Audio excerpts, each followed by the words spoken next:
इतना बड़ा संविधान है, पूरा दुनिया के अंदर सबसे विस्तृत संविधान भारत का है। इससे बड़ा कोई संविधान नहीं है, लिखित संविधान। और इसमें जो मूल बातें कही गई, मैं उसकी तरफ आपका ध्यान दिलवाऊंगा। अनुच्छेद 12 से मौलिक अधिकार शुरू हो जाते हैं। अब ये जो मौलिक अधिकार हैं, इन मौलिक अधिकारों में समानता का अधिकार सबसे पहले है, फिर स्वतंत्रता का अधिकार है, फिर शोषण के विरुद्ध अधिकार है, क्योंकि अपन तो शोषण ही भुगता है 4000 साल से। शोषण के विरुद्ध अधिकार, किसी भी व्यक्ति का किसी प्रकार का शोषण होता है तो वो उसके खिलाफ उसको अधिकार है कि वो न्याय मांगे, इस व्यवस्था से वो न्याय मांगे। फिर है धर्म की स्वतंत्रता का अधिकार, और फिर उसके बाद है अल्पसंख्यकों की धार्मिक स्वतंत्रता, अल्पसंख्यकों को धार्मिक संस्थाएं खड़ी करने के लिए विशेष अधिकार। और फिर उसके बाद आखिरी है कि अधिकारों पर अगर हमला होता है तो उसके लिए न्यायालय में जाने का अधिकार। उस समय 7वां अधिकार संपत्ति का अधिकार के ऊपर भी बहुत बहस थी, लेकिन संपत्ति का अधिकार शामिल नहीं किया गया। और ये जो मौलिक अधिकार बनाए गए, ये मौलिक अधिकार गारंटी करते हैं सारे लोग बराबरी। बराबरी किस बात की है? अवसर की बराबरी सबसे बड़ी बराबरी होती है, समानता अवसर की। और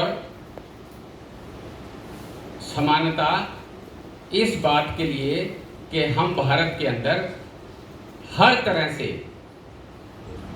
तरह से समान हैं, कोई जाति, कोई धर्म, कोई किसी प्रकार का भाषा का भेदभाव नहीं है।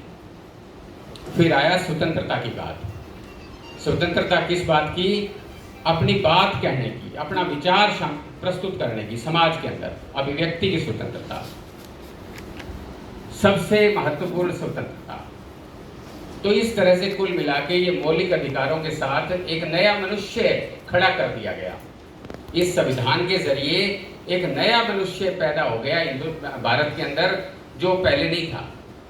अब वो मनुष्य, भारत का नागरिक जो है वो नागरिक है, उसकी हैसियत बदल गई। अब वो जाति से पहचाना नहीं जाएगा, अब वो गांव से पहचाना नहीं जाएगा, अब वो इलाके का मसला नहीं है, वो किसका बच्चा है ये भी बात अलग रह गई, वो भारत का नागरिक है। जब ये इस प्रकार का प्रावधान हो रहा था, यानी इसका मतलब ये हो गया कि वो परिवार से, जाति से और बिरादरी से, अपने तमाम समुदाय से वो बंधा है, वो अपने रिश्ते निभाए, लेकिन उसका एक सर्वोच्च स्थान है भारत के अंदर, और वो सर्वोच्च स्थान है उसका नागरिक होना। और नागरिक होने के नाते वो उस राज्य के राज्य से कुछ सेवाएं प्राप्त करेगा। और ये जो राज्य को एक सेवक बताया गया, कल्याणकारी राज्य का स्वरूप दिया गया संविधान के अंदर। ये जो कल्याणकारी राज्य का स्वरूप दिया गया या सेवक बताया गया, ये फिर अनुच्छेद 35 से शुरू हो जाता है, 36 से, और ये 50 तक जाता है। ये अध्याय उसके साथ जुड़ा हुआ है कि नागरिक के मौलिक अधिकार हैं, और जो स्टेट है, स्टेट का मतलब सरकार भी आप कह सकते हैं, उस परिभाषिक उसमें हम नहीं जाएंगे, बात को ठीक जगह पर लाने के लिए। सरकार जो है वो सेवक है और उसको कुछ काम बताए गए। मौलिक अधिकारों की रक्षा जो है वो सुप्रीम कोर्ट करेगा, वो न्यायालय करेगी,